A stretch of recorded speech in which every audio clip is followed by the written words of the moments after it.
Hello प्यारे बच्चों, स्वागत है आपका अपने यूट्यूब चैनल गुड स्टडी गुरु में। कैसे हैं आप लोग? मस्त? आप मस्त तो मैं भी मस्त।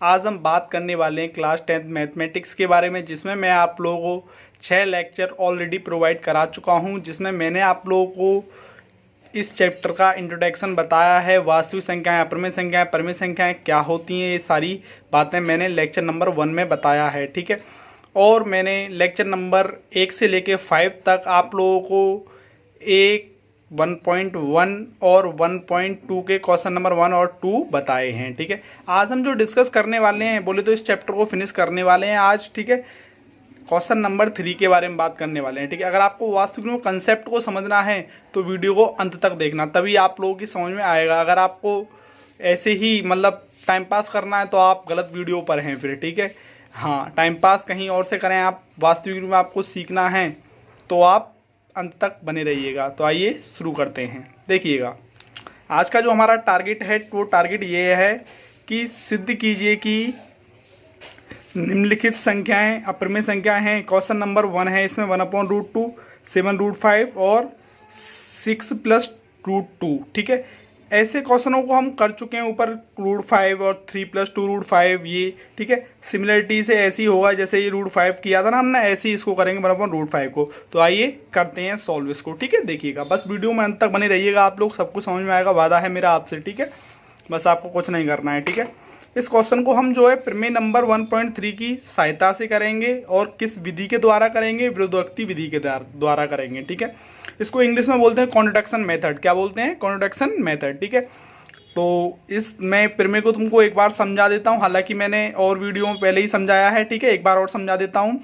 P बराबर अभाज्य संख्या है हमारी। ठीक है, क्या है? अभाज्य संख्या, जिसमें किसी का भाग ना जाता हो।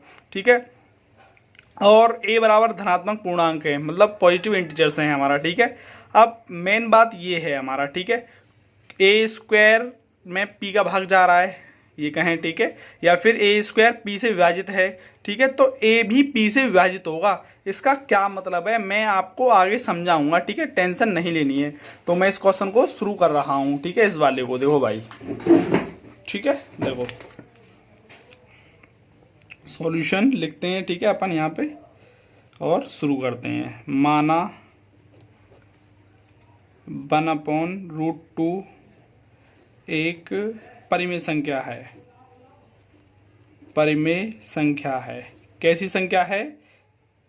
परिमेय संख्या है। ठीक है, विरोधोक्ति विधि है, इसीलिए हमें इसका उल्टा ही करना है। विरोधोक्ति का मतलब उल्टा है। ठीक है, ये कह रहा है सिद्ध कीजिए कि अपरिमेय संख्या है। ठीक है, लेकिन हमको इसका अपरिमेय का परिमेय ही लिखना है। ठीक है, क्योंकि विरोधोक्ति विधि के द्वारा कर रहे हैं, मतलब रिवर्स। ठीक है, ये बात ध्यान रखें आप लोग। ठीक है, इसमें हम ये कह सकते हैं, जैसे हम ऐसे करते हैं इस क्वेश्चन को, जैसे कि सामने वाले आपके घर के सामने जो मकान है, आप कह रहे हैं वो आपका है, और वो कह रहा है कि वो मकान हमारा है। ठीक है, उसके बावजूद भी आप कह रहे हैं नहीं हमारा मकान है। ठीक है, तो हम वो क्या करेगा? सामने वाला यही कहेगा ना, मतलब प्रूफ दिखाएगा आपको। प्रूफ मतलब अपने घर के कागजात दिखाएगा, तब जाके आप लोग मानोगे कि हाँ भाई ये मकान तेरा ही है। ठीक है, हाँ, तो कुछ इसमें भी हम यही करने वाले हैं। ठीक है, ये कह रहा है अपरिमेय संख्या है, लेकिन हम कहेंगे परिमेय संख्या है। लास्ट तक हम यही कहते रहेंगे परिमेय संख्या है, लेकिन जब कुछ कंक्लूजन निकल के आएगा लास्ट में, तो फिर हम कह देंगे हाँ भाई तुम सही थे, ये अपरिमेय संख्या ही है। ठीक है भाई, तो अब देखिएगा सॉल्व करते हैं। बड़े आसानी से सॉल्व करेंगे, कोई टेंशन नहीं लेनी है हमको। ठीक है, वीडियो को फुल वॉच करना है बस आपको, और कुछ नहीं करना है। ठीक है, तो देखिएगा यहाँ से आगे। अब हमने इसको परिमेय संख्या कह दिया, तो परिमेय संख्या की शर्त भी होती है कुछ। शर्त क्या होती है कि a/b के फॉर्म में हो या p/q के फॉर्म में हो, उन्हें परिमेय संख्या कहते हैं। ठीक है भाई, तो इसको हम लिख देंगे a/b। ठीक, यहाँ तक कोई दिक्कत नहीं है ना। अब जहाँ a और b क्या हैं, जहाँ a और b सह अभाज्य पूर्णांक हैं। क्या हैं? सह अभाज्य पूर्णांक हैं। ठीक, कोई दिक्कत नहीं है ना। तथा b=0।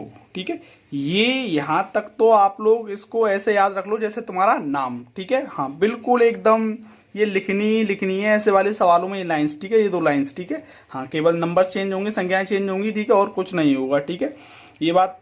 अब सहअभाज्य क्या होते हैं? जिनके कॉमन गुणनखंड केवल और केवल एक होते हैं, सिर्फ जिनका उभयनिष्ठ गुणनखंड एक होता है उन्हें हम सहभाज्य पूर्णांक कहते हैं। ठीक है भाई, ये आप लोगों की समझ में आ गया। अब दूसरी बात ये क्या है भाई, b equal not zero, v is equal to not zero. ठीक है, तो इसका मतलब यह हुआ कि यहाँ जो b है ना, ये b की जगह जीरो नहीं होगा। अगर ये जीरो हो जाएगा तो ये अनंत हो जाएगा, इसको सॉल्व कर ही नहीं सकते क्योंकि क्वेश्चन ही खत्म हो जाएगा, क्वेश्चन का कोई मतलब नहीं रहेगा। ये आपको बात पता होनी चाहिए। ठीक है भाई, अब देखो आगे आगे कैसे सॉल्व करेंगे, क्रॉस मल्टीप्लाई करेंगे। ठीक है, बी एकम बी और इसका इसमें करेंगे तो ये आएगा हमारा √2a। ठीक, अब हम क्या करेंगे, अब दोनों ओर वर्क करने पर, दोनों ओर वर्ग करने पर,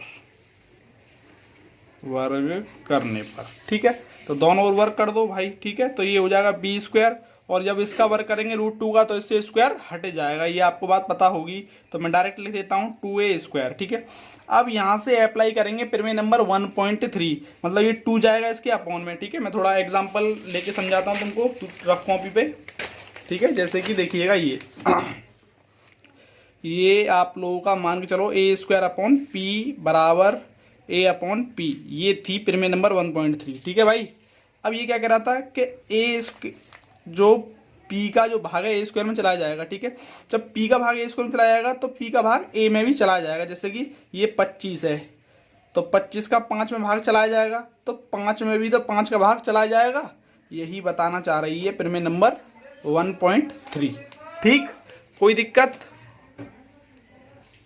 अब देखो यहाँ से आगे करेंगे। ठीक है, आगे क्या करना है हमें, यहाँ से देखिएगा बड़ा आसान है। ठीक है, अब यहाँ से यही वाली बातें लिख देंगे। ठीक है, बस और कुछ नहीं है। ये 2 जो है इसके अपॉन में पहुँच जाएगा तो b स्क्वायर अपॉन 2 हो जाएगा, फिर इस जैसा बन जाएगा ये b स्क्वायर अपॉन 2, इस जैसा बिल्कुल बन जाएगा। ठीक है, तो हमें क्या करना है, लिख देना है बस। ठीक है, b स्क्वायर 2 से विभाज्य होगा। ठीक, लिख दिया। फिर अब जब b स्क्वायर 2 से विभाज्य, 2 से किससे, 2 से, तो अतः b भी 2 से विभाजित होगा। ठीक है भाई, यहाँ तक हमने बात लिख दी, कोई दिक्कत नहीं है ना। b स्क्वायर 2 से विभाज्य होगा। ठीक है, क्योंकि हमने अभी प्रमेय तुमको बताई थी। ठीक है, p किससे विभाज्य है, मतलब a स्क्वायर किससे विभाज्य है, p से, तो a भी p से विभाज्य होगा, a स्क्वायर विभाज्य है तो ऐसे ही है। ठीक है, जब b स्क्वायर 2 से विभाज्य है तो b भी 2 से विभाज्य होगा। ठीक है, इसको कथन नाम 1 दे दो। ठीक है, और इसको इक्वेशन फर्स्ट मान लो। ठीक है, यहाँ तक कोई दिक्कत नहीं है ना, यहाँ तक कोई दिक्कत होनी भी नहीं चाहिए। ठीक है, अब देखो आगे, अब मैं मानता हूँ कि आपका b बराबर 2c है। क्या है, b बराबर 2c। c क्या है, यहाँ पे पूर्णांक है। ठीक है, क्या है, मतलब c, ये भी कह सकते, ये b जो है ना हमारा, या फिर ये कहें कि हम b मान लो। चलो ठीक है, b बराबर हमारा जो ऐसी संख्या है जो 2 से विभाज्य है। ठीक है, जैसे कि मैं एग्जांपल लूँ आप लोगों का। ठीक है, b बराबर कुछ ऐसी संख्या हैं 2, 4, 6, 8। ठीक है, ऐसी संख्याएं सब ये। ठीक है, ये सब 2 से विभाज्य हैं। अब मैं इनको लिख सकता हूँ 2 1 जा 2 और 2 2 जा 4 और 2 3 जा और 2 4 जा। ठीक, अब 2 इनका कॉमन गुणनखंड है, सब में आ रहा है 2 दिख रहा है आप लोगों को। ठीक है, तो 2 मैंने जैसा था वैसा। अब ये 1 2 3 4 ये आप लोगों के जो है ना ये पूर्णांक है। क्या है, मतलब पूरा अंक है ये। ठीक है, तो इसको मैंने मान लिया है c भाई। ठीक है, और ये b बराबर 2c। आप लोगों की समझ में आ गया होगा मैंने b बराबर 2c क्यों माना है। ठीक है, अब जो b का जो मान है ना, आप लोग समीकरण फर्स्ट में रख दो। b का मान, चलो लिखने की क्या जरूरत है ऐसे। ठीक है, डायरेक्टली लिख देते हैं। b का मान समीकरण फर्स्ट में रखने पर, तो b का मान जो है 2c है। कितना है, 2c बराबर 2a स्क्वायर। ठीक है, अब ये 2 दूनी 4, c स्क्वायर बराबर 2a स्क्वायर, यही तो हो जाएगा। ठीक है, तो अब 2 से कट जाएगा, 2 दूनी 4, तो ये आ जाएगा 2c स्क्वायर बराबर आप लोगों का ये हुआ हमारा यहाँ से a स्क्वायर। ठीक है भाई, a स्क्वायर, कोई दिक्कत तो नहीं है यहाँ से, नहीं है ना। ठीक है, अब हमें क्या करना है, ये दोबारा वही कंडीशन बन जाएगी। 2 जो है इसके अपॉन में बन जाएगा, 2 जो है a स्क्वायर के अपॉन में बन जाएगा, किसमें, अपॉन में। तो यही वाली बात लिखनी है हमें सेम। ठीक है, तो मैं इस बात को यहाँ लिखता हूँ। ठीक है, यहाँ से यहाँ लिख रहा हूँ मैं इस बात को, ठीक है भाई। तो यहाँ लिखूंगा मैं ए स्क्वायर 2 से विभाज्य होगा, विभाज्य होगा, ठीक। जब ए स्क्वायर 2 से विभाज्य होगा तो ए भी 2 से विभाज्य होगा, तो आता है ए भी 2 से विभाजित होगा, विभाजित होगा, ठीक है भाई। यहाँ तक कोई दिक्कत? इसको कथन बी नाम दे दो, ठीक है। क्या नाम दे देंगे? कथन बी, ठीक है। अब यहाँ लिखेंगे एक प्यारी सी लाइन, कथन ए व बी से, ए व बी से, ठीक। ए व बी क्या कह रहा है? देखो देखो ए और बी जो कथन है वो क्या कह रहे हैं कि ये जो है ना, इनमें देखो ए कथन ये है, ठीक है। इसका कॉमन गुणनखंड बी 2 है, ठीक है, बी का, ठीक है। और ए का, ठीक है, ए का जो कॉमन गुणनखंड है 2 है, ठीक है। ये जो बी है ना, ये वाला बी है, इसका कॉमन गुणनखंड क्या है? 2 है, ठीक है। और इसका कॉमन गुणनखंड कितना है? 2 है। तो मतलब इनका तो अन्य गुणनखंड आ गया। और हमने यह पढ़ा था ए और बी जो संख्या हैं, ये कई संख्याएं सहभाज्य संख्याएं, और सहभाज्य संख्याओं का क्या होता है? केवल एक गुणनखंड होता है, और इनके तो एक के अलावा और गुणनखंड आ गए, तो बात जो है उल्टी पड़ गई। फिर क्या हो गई? इसीलिए ए और बी सहभाज्य संख्या नहीं होंगी। तो हम लिख देंगे, सीधी सी बात है फिर, 1/√2 परमेय संख्या नहीं है, अतः 1/√2 अपरमेय संख्या है, ठीक है। तो यही बात मैं लिख देता हूं, यहाँ पे कुछ नहीं है, ठीक है। अब देखो मैंने लिख दिया ये सब, ठीक है। देखो ए और बी का एक उभयनिष्ठ गुणनखंड 2 है। कितना है? उभयनिष्ठ गुणनखंड कितना है? 2 है। जबकि ए और बी कैसी संख्या थी? हमारी पूर्णांक थी, सहभाज्य पूर्णांक, ठीक है। तो इसीलिए ए और बी सहभाज्य संख्या नहीं होंगी। क्यों नहीं होंगी? क्योंकि इनका अन्य गुणनखंड आ गया, ठीक है। और जबकि सहभाज्य जो पूर्णांक थे उनका केवल और केवल एक गुणनखंड होना चाहिए था, ठीक है। लेकिन यहाँ पे तो अन्य गुणनखंड आ चुके हैं, ठीक है। तो हम लिख देंगे 1/√2 परमेय संख्या नहीं है, अतः 1/√2 अपरमेय संख्या है, ठीक। अब क्वेश्चन नंबर 2 करते हैं इसी का, ठीक है, इस वाले को 7√5 को, ठीक है। अगर आपके समझ में नहीं आया तो आप दोबारा देख लें, कुछ भी नहीं है, बस ये थोड़ा सा याद रखना पड़ता है, ठीक है, और कुछ नहीं है, ठीक है। आगे देखिएगा। अब देखिए क्वेश्चन नंबर इसी का तीसरे का दूसरा करते हैं, ठीक है, 7√5, ठीक है।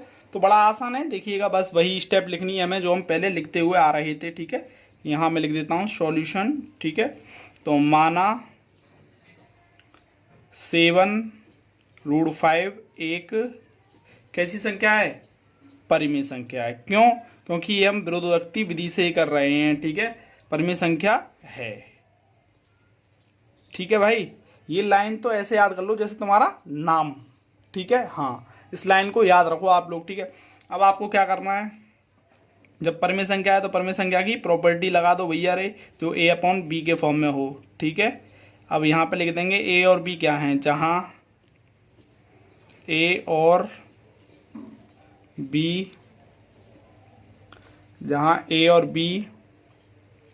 सह अभाज्य पूर्णांक हैं, ठीक, तथा b = 0, ठीक है।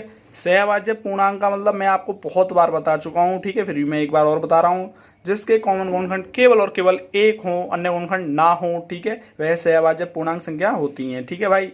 और b = 0 मतलब b के बराबर 0 नहीं होगा अगर परिमेय संख्या है तो, ठीक है। क्योंकि अगर ये 0 हो गया तो भाई रे अब ये इसको सॉल्व करना असंभव हो जाएगा, ठीक है, मतलब सवाल का भी कोई मतलब नहीं रहता, ठीक है। अब यहाँ पे हम क्या करेंगे, इस अपरमेय संख्या को अलग करना है, ठीक है। अब देखो आगे, √5 = आपका a/, ये 7 बन जाएगा, b के पक्षांतर कर देंगे तो 7b, ठीक है, क्या हो जाएगा 7b, ठीक है।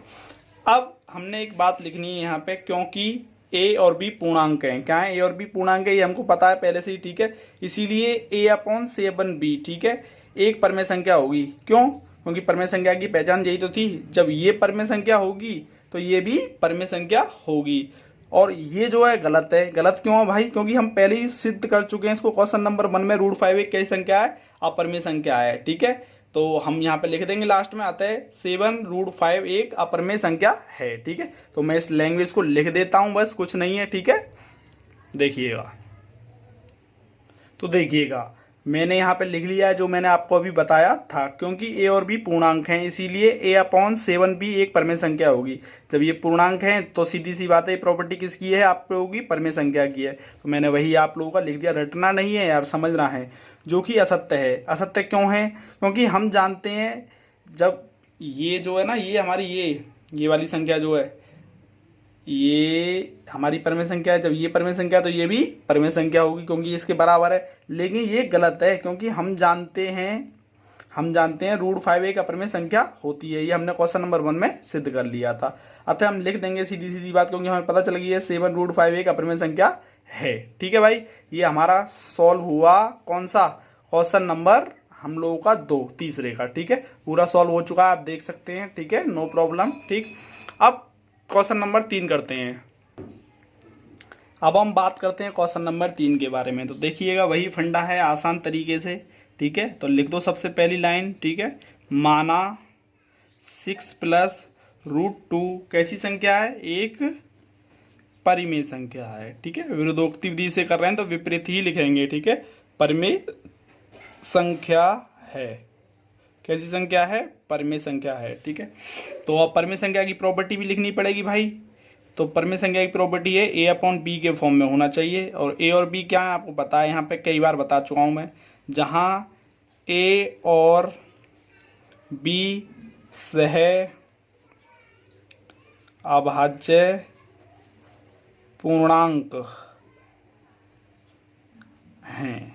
ठीक है, तथा b = 0 है, b = 0। ठीक है भाई, ये आप लोगों के पास समझ में आ गई होगी। अब मैं इस 6 को, क्योंकि इसको अकेला करना है ना हमें अपरमेय संख्या को, ठीक है, तो इसको 6 को मैं इधर ले जाऊंगा।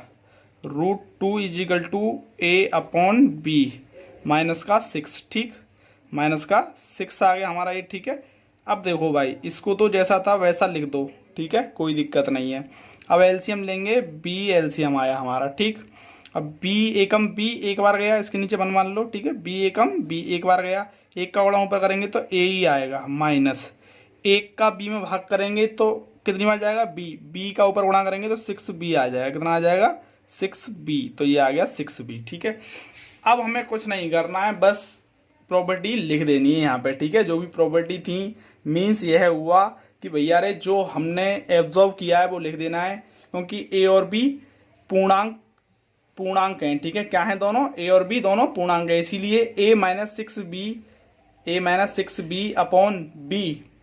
एक परमेय संख्या होगी। क्या होगी, क्योंकि इसमें a और b क्या आ गए, हमारे पूर्णांक आ गए। ठीक है, जो कि हमारा अब क्या हो गया, ये परमेय संख्या। जब ये परमेय संख्या है तो ये भी परमेय संख्या होगी। ठीक है, क्योंकि इसके बराबर है भाई। ठीक है, अब हमने क्या करना है, परमेय संख्या होगी जो कि असत्य है। क्या है, असत्य क्यों है, क्योंकि भाई हमने ये एग्जाम्पल में आप लोग देख सकते हैं, दे रखा है क्वेश्चन, √2 कैसी संख्या है, एक अपरमेय संख्या है। ठीक है, और जो रूट में होती है वो अपरमेय संख्या ही होती है, आपको पता होनी चाहिए। ठीक है, √2 एक अपरमेय संख्या है। ठीक है, तो आते हैं हम लिख देंगे 6 + √2 अपरमेय संख्या है। ठीक है, कई संख्या है, अपरमेय संख्या है। ठीक है, यहाँ पे हम लिख देंगे। तो मैं इस बात को लिख देता हूँ। ठीक है, देखिएगा मैंने लिख दिया यहाँ पे। तो देखिए, क्योंकि a और b पूर्णांक दोनों पूर्णांक हैं, a और b दोनों ही पूर्णांक हैं, इसीलिए √2 भी एक परमेय संख्या होगी। क्योंकि a और b पूर्णांक हैं तो मैंने ऊपर प्रॉपर्टी लिखी है, आप लोग ये पता होनी चाहिए। इसलिए √2 भी एक परमेय संख्या होगी।